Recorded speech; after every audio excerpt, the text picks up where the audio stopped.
তো গাইস তানির মিতানুর একটা বাইক লইবার গেছি তো MT-50 ফাইনালি কিন্তু বাইকটা কিন্তু ল হইছে পুরা ভিডিও। তো গাইস বর্তমান আছে নগাঁও তো খবর কথা থানার একটা এমআর ডিলার আছে তো এটা হইছে মিনিমাম ডিলার তো এটা তো অফিসে না মেরে হনুমান মন্দির আছে হনুমান মন্দিরের সামনে তো এমআর ডিলারটা আছে এটা হইছে এমআর ডিলার তো ভিতরে তো হাজার হাজার গাড়ি তো বহুতগুলা গাড়ি দেখলাম কিন্তু পছন্দ হয় না একটু লাস্টকে পছন্দ হইছে MT। বর্তমান যাচ্ছে নিচের ফ্লোর তো নিচের ফ্লোর গাড়ি আছে তো এই গাড়িটা দিন বহুতগুলা গাড়ি আছে এদিকে একটা গাড়ি আছে বহুতগুলা ম্যানেজার লাগে আলাপ সালাপ করতে এই যে MT-15 টা এটা হইছে বাইক লইবার গেলে যে ভাই অত জাতের খটকা হেডাও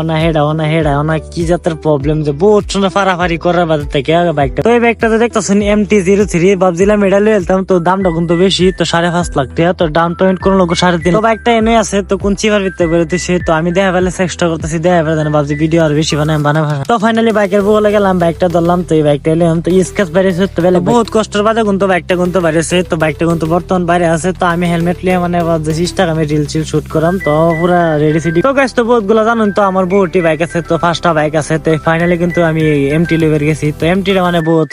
MT বহুত গুলো মানে চালানি শখ মানে একটা মানুষের MT চাইছিলাম দিছে না এলে মানে MT টা মানে বাই করে গেলাম তো পুরা ভিডিওটা ভিডিও দেখ পড়লে ফলো করুন আর লাইক করুন জলদি